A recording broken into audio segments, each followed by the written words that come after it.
You know her from So You Think You Can Dance and her upcoming film, Step Up 4. We're glad to be chatting with Kathryn McCormick. How are you? I'm great. I'm doing really good.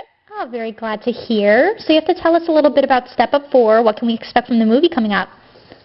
Oh, for sure. Yeah. So we finished filming in November, and so it's been a little bit. I haven't even seen it yet, so I'm like shaking in my pants. I'm excited.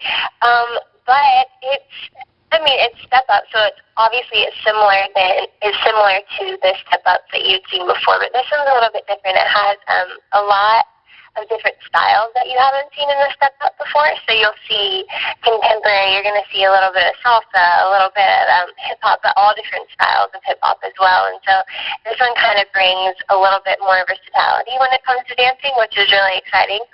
And it also, like, as you saw in Step Up 1, it's kind of more of the love story that everybody connects to. In Step Up 2 and 3, it kind of veers more towards the battling and the dancing. And this one, it's kind of neat because there is no battling whatsoever in the movie, and it's more so like the love story meets the dancing and using dance to actually have a voice and let people know that dancing is not just a hobby, but like you can use it to actually make an impact on the world around you. And so I'm really excited about it, and it's kind of a blend of both of those two worlds.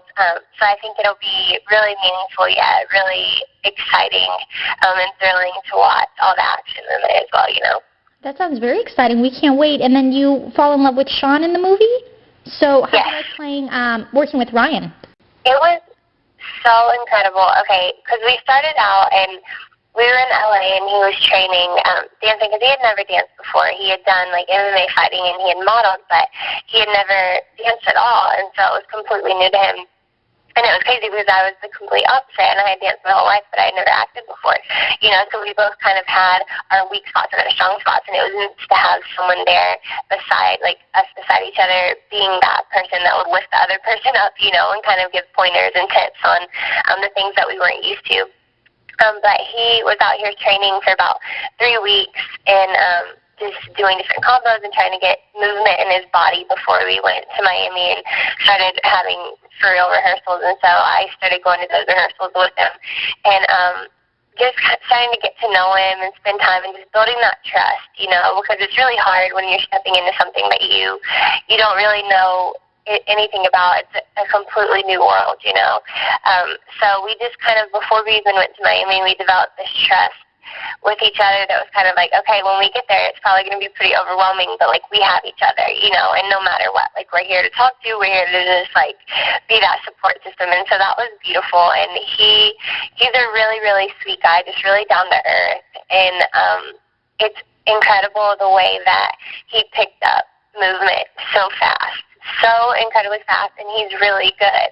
You know, like he didn't have to have a body double at all throughout the whole movie, and he's dancing more than I was. And he grew so much, and it was just incredible and inspiring to see like his open heart, you know. So it was amazing, and just to dance with somebody, because we do contemporary as well, and so to do that with someone who's never danced before, it's completely different to dance with someone who doesn't have a technique behind what they're doing, because so many times as a dancer you can try to like pre-plan what you're going to do, or they'll say, okay, put your hand here, and it's a little more it's just you think too into it because you're a dancer and you have that, but it's like to not have that, it's just like a dude putting his hand there, you know what I mean? And so it's neat, like it brought such an organic, like raw quality to the movement, and so it was really great. It was awesome. I loved it. Whoa. Well, tell me, when you're dancing kind of on your own and then dancing on the big screen like that, do you kind of get nervous in front of the cameras and all the people around, even on So You Think You Can Dance when you're on stage? Does that happen to you at all? Oh, for sure. Yeah, I get nervous every time before I perform because it's like your only shot, you know, and it's film because they do a bunch of different takes, but you never know what they're going to edit in, you know, so it's like you don't really have control, so you have to try to be on your game as much as you possibly can, even though you know you get a few hours to film something, so it's the same exact thing. And yeah, I get butterflies every single time. It doesn't even matter like how many times I've done a number. Like literally I went on tour with So You Think after season 7, and we were on like our 38th show, and I was the most nervous for it. And I had done those numbers so many times. And it's just like, you never know what can happen in the moment. And it's just so exciting. And like, it just depends. Like, different people are watching every time. And sometimes the story that you're doing connects to certain people more in different areas or whatever it is. So just depending on the circumstance kind of depends on where your nerves are. But, yeah, I'm always nervous, but I think it's a good thing because I think it means that you care, you know, like I would never want to just go on stage and not really feel anything, you know, so it's like, yes, I have those nerves, but it's like learning how to channel those nerves into something good rather than it being terrifying, because it's not terrifying, but yeah, they're always there for me. Right, yeah, it definitely brings out the emotion in the piece as well. I mean, we watch you from TV at home, and you can just feel the emotion in your dance numbers. You can just see it, you know what I mean? We're not even there, so definitely. Yeah. Like every time that I get a number on the show or a piece, it's insane the way that the stories are so relatable sometimes. Like, I always just feel, I'm always like, all right, God, like, what do I need to, like, share now, you know? Because I always feel like the stories that I get, I can relate to in so many ways, or if not exactly, there's so many things in my life that relate. So, yeah, it's just such a beautiful thing to be able to go into a piece and bring so much of your true life, you know, and nobody has to really know exactly what it is, which is the cool thing about it, but being so personal that it's like people watch and they're like, okay, I feel that, like I get that, and they can kind of process what they're going through as well because it comes from such a honest place, you know, and so that's one thing that being on the show has taught me, to be able to truly like tap into those feelings and know that it's important. Like, as artists, it is our responsibility to share, you know, and to tell stories. And so it's not just okay to go on stage and try to portray something just without any authenticity behind it. You know, you have to use your life experience, and I think that's what makes a true artist. Not saying you have to exactly say certain things, but I think it's important to tap into your soul. Absolutely. Definitely agree. Yeah, you affect millions and millions of people. And we also want to know, like on So You Think You Can Dance, do they usually pick the music first, or does the routine come first, or vice versa? How does that work? It just depends. A lot of times the producer will have songs that he really likes, and he'll mention them to choreographers, but a lot of times the choreographers come in and they'll have a list of songs that they want to use over the season, and they have to all get cleared.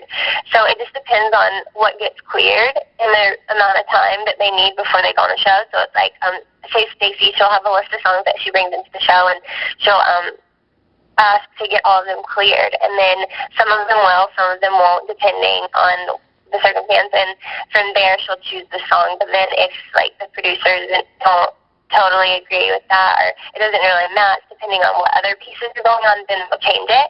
But for the most part, the choreographers have a big say-so. Not 100%, but they have a big say-so in the music they use. Oh, interesting. Okay. And then also one of the choreographers, Travis Wall from So You Think You Can Dance, is working on Step Up 4. How was it working with him as a choreographer?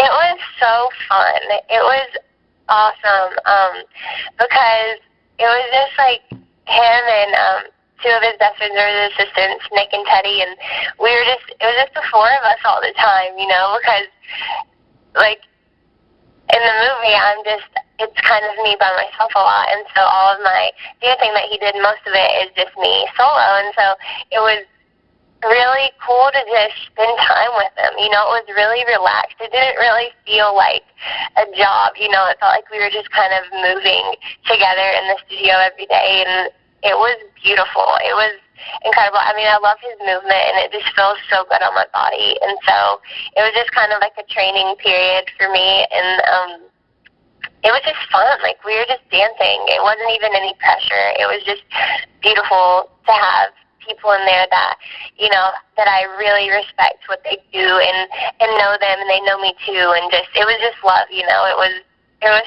awesome. Well, yeah, he's very talented. So talented. Oh, yeah. I love Travis. And then we actually had a couple questions about your Twitter we want to ask, which is at Kathryn RMCC. Tell us how you like using Twitter.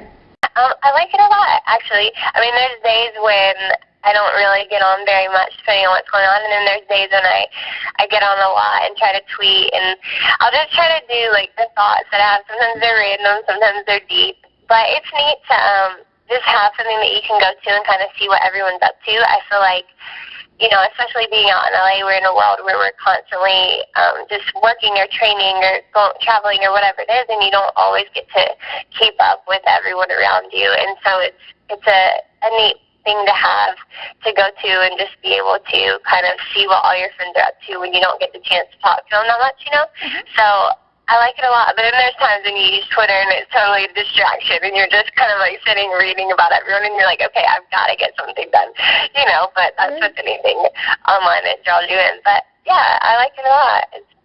Oh, yeah, Twitter is so addictive. Like you said, definitely. Once you're on there, it's like you can't get off. Yeah, and you're like, okay, I've read this before. Come on. But you know what? You can always refresh it, so no matter what, there's always something going on. So I know, right? It never ends. It's like a bunch of people online reading about what everyone's doing, but really no one's doing anything because they're all reading about what everyone else is doing. You know what I mean? I know. And then do you have a favorite tweet that either you've tweeted or maybe someone's tweeted to you? Anything that stands out? A favorite tweet? I don't know. I have a couple that I favorite. I just really like following people who have just to watch like their perspectives on life. You know, people who tweet quotes or verses or just different thoughts that make you have to kind of sit and think about them for a second. You know, so I follow Max Lucado, and I really enjoy the things that he has to say. And then Britt Nicole, she's so encouraging, and the things that she's always just like motivating and positive and optimistic, and so that I love following her too. I can't say I have a favorite tweet, but I just love the people that kind of make you stop and think and really remember like to enjoy life, or really to remember to look at the beauty in it when things are hard or whatever it is, you know. But then it's always fun to hear like those little random ones too. But it's definitely a neat way to be inspired really quickly and just motivated, you know. Oh, yeah, for sure. And we actually went over to your website, and we love the format of it that you just have all these inspirational quotes on the side of your page and everything like that, so we really like that. Yeah, thank you. And, yeah, your impossible statement there, it's just definitely, like you said, a mindset for sure. If we set our minds kind of like positively, there's really no holding back what we could do. Totally. It's hard. I feel like so many times life is just a perspective and how we choose to look at it, you know, and our reality is what we say it is sometimes. Like we tell ourselves so many lies sometimes, but then so many truths, and it's like whatever we choose to look at and dwell on, and that's what our reality is, you know, because it's how we see the world. And so it's like choosing to not let ourselves go into the negative thinking, like when we don't have to, you know, because so many times our fears are all these what ifs that probably won't even happen, you know. So it's like maybe if we just step back and let the day write itself before we told it no, you know, things would be a lot different. Yeah. Very true. Like you said, a lot of those inspirational quotes do keep you going. They're very inspiring for sure. For sure. And then do you have anything else you want to tell to anyone, any aspiring dancers out there that kind of want to go into the field a little bit more? Yeah, it's just something that, honestly, I never imagined me doing this professionally. It was just, I grew up in Augusta, Georgia. I didn't really know the path to take. I wasn't really sure how to do it. But with that said, it's like it doesn't matter where you're from. It doesn't matter any of those things. It's like, where's your heart? And like, where's your drive and your will? Like, why do you dance? You have to know why you do it and what motivates you to do it. You know, is it